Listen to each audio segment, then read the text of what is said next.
क्या जहां पर हॉरर मूवीज यानी डरावनी फिल्मों की शूटिंग होती है वहां आत्माएं भी पहुंच जाती हैं? आप ये सुनकर ताज्जुब करेंगे कि वास्तव में कुछ अजीब सा घटित तो अक्सर हो जाता है। मैं आपके साथ अपने व्यक्तिगत अनुभव तो शेयर करूंगा ही, लेकिन पहले सिनेमा जगत की कुछ बड़ी हस्तियों का इस बारे में क्या कहना है उसे सुनिए। Actually, जो recent I would say when I shot for Atma, we were shooting in somewhere New Bombay. रात को शूट चल रहा था। दो चीज़ें हुई थी मेरे साथ which are unexplained, like nobody could explain what it was. We were shooting sync sound, so mic has to be on all the time, and you can't. It has to be pin drop silence. So, and we could hear a girl singing, me and her. So I said, I'm not going to do the action because I can hear the sound because you're going to make me do it again. So they kept on saying, no action, there's no sound. So I was so angry, but I did my shot. And then I went to the sound guy. I said, play back. Play it now. So they played it. There was no sound. नमस्कार, मैं हूं Rajesh N Agarwal और आप देख रहे हैं D R N show. हमारा आज का शो हॉरर मूवीज की शूटिंग के समय घटित होने वाली कुछ अजीब घटनाओं के बारे में है। बॉलीवुड की सबसे ज्यादा डरावनी फिल्मों में काम करने के रिकॉर्ड बिपाशा बसु और उर्मिला मातोंडकर के नाम है, और सबसे अधिक डरावनी फिल्में बनाई हैं राम से ब्रदर्स और विक्रम भट्ट ने। फिल्म आत्मा में बिपाशा बसु के अपोजिट नवाजुद्दीन सिद्दीकी काम कर रहे थे। शूटिंग के दौरान नवाजुद्दीन ने ऐसा कुछ देखा था कि उनके छक्के छूट गए थे।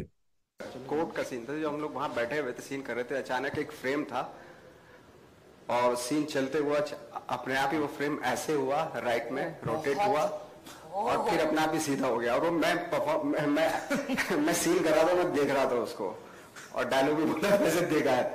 We could see two frames of Mahatma Gandhi and Ambedkar sahab, and suddenly the Ambedkar thing just tilted and fell, and in the chalu take the Ambedkar frame jumped back up. It went right up, shook for a bit and settled down. Horror movie का जो set लगाया जाता है वो आत्माओं को अपनी ओर आकर्षित करता है, या फिर जिन जगहों को शूटिंग के लिए सेलेक्ट किया जाता है वो हॉन्टेड या फिर शापित होती हैं।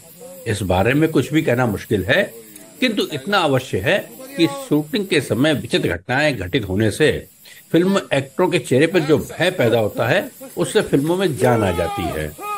यहाँ हम जिस आत्मा फिल्म की बात कर रहे हैं, पहले उस कहानी का सार देखिए। माया वर्मा और अभय मेहरा पति पत्नी हैं और उनको एक बेटी है निया मेहरा। अपने पति के गुस्सैल स्वभाव से तंग आकर माया उससे तलाक ले लेती है और अदालत निया को मां के सुपुर्द कर देती है। अभय कार दुर्घटना में मारा जाता है।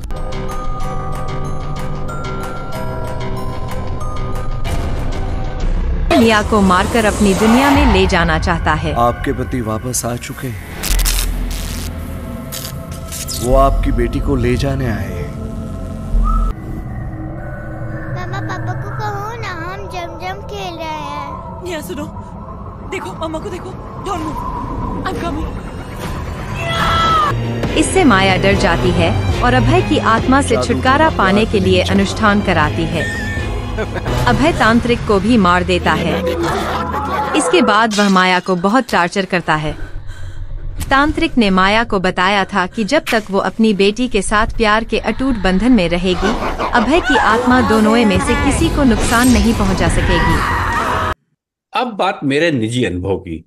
उन दोनों में जी न्यूज के चैनल का कानपुर ब्यूरो हेड था। जी न्यूज पर हॉन्टेड प्लेस से जुड़ी कहानियों पर एक लेट नाइट शो टेलीकास्ट होता था। इसके एक एपिसोड की शूटिंग मुझे असाइन हुई। कहानी थी कानपुर के ग्रामीण अंचल की, जहां एक ऐसा शापित घर था जिसमें रात को चीखों की आवाज सुनाई पड़ती थी, आसमान से पत्थर बरसने लगते थे और कभी कभी आग की लपटें भी दिखने लगती थी।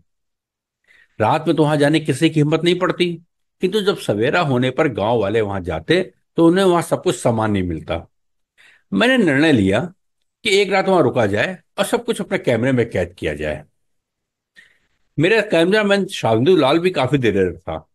वो बिना ना नुकुर के तैयार हो गया, किंतु उसने एक बात कही कि एक ऐसे पंडित को जानता है जो प्रेत आत्माओं को बांधने का तरीका जानते हैं, उन्हें साथ में रख लिया जाए तो ठीक होगा। मैंने भी सोचकर हाँ कर दी कि इस तरह मौके पर एक एक्सपर्ट तांत्रिक की बाइट भी हो जाएगी। जब हम गांव में पहुंचे तो अंधेरा घिर चुका था। उस रात कुदरत ने भी हमारा भरपूर साथ दिया। बिजली कड़कने के साथ तेज बारिश होने लगी। इससे माहौल भी किसी हॉरर फिल्म की शूटिंग के अनुकूल बन गया। परंतु रात 11 बजते बजते वातावरण में एक अजीब सी दहशत छाने लगी। घर के शापित हिस्से के किसी के हंसने की आवाज और हलचल होने का आभास मिलने लगा। हमारे कैमरामैन ने दिलेरी दिखाते हुए अपना कैमरा रोल रखा और मैंने अपना वॉक थ्रू पूरा किया। अब मैं घर के उस हिस्से के भीतर जाना चाहता था जहां इस तरह की हलचलें होने का आभास मिल रहा था, किंतु मेरे साथ आए तांत्रिक ने मेरा हाथ पकड़ लिया और कहा इस स्थान पर उसे ऐसा महसूस हो रहा है कि जो आत्माएं मौजूद हैं उसकी तांत्रिक विद्या से अधिक ताकतवर हैं और हमें रात में गांव छोड़ देना चाहिए।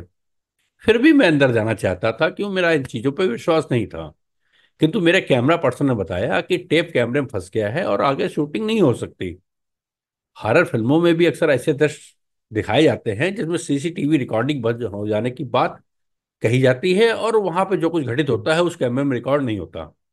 बहरहाल हमने जितना शूट किया था उसे जी न्यूज पर 45 मिनट का एपिसोड बनाकर टेलीकास्ट किया गया।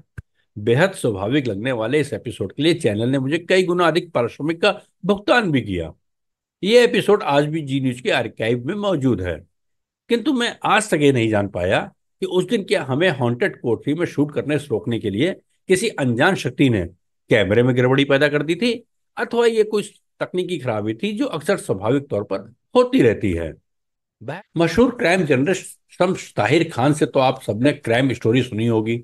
स्टोरी टेलिंग की जो खास शैली है वो दर्शकों को बांध कर रखती है।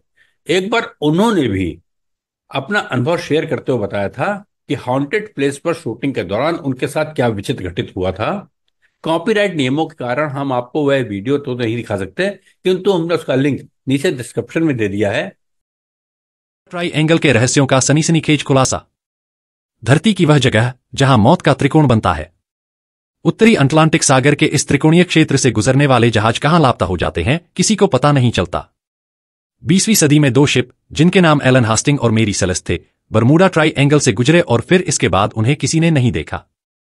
5 दिसंबर 1945 को फ्लोरिडा से उड़ान भरने वाले 5 विमानों का जंगी बेड़ा जिसका नाम फ्लाइट 19 था बरमूडा ट्राइएंगल के ऊपर से गायब हुआ तो आज तक पता नहीं चला कि उन्हें धरती खा गई या आसमान निगल गया।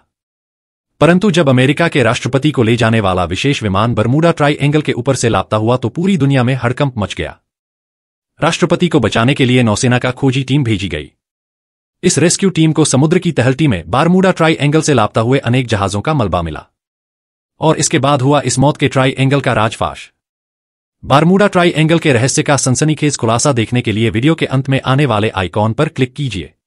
आज का शो बहुत लंबा हो रहा है तो फिल्म निर्माता विक्रम भट्ट के हॉरर एक्सपीरियंस को अगली कड़ी में लेकर उपस्थित होऊंगा। तब तक के लिए राजेश एन अग्रवाल का प्रणाम। दी आर एन शो के नए एपिसोड देखने के लिए चैनल को सब्सक्राइब करें और बेल आइकन दबाना भी न भूलें।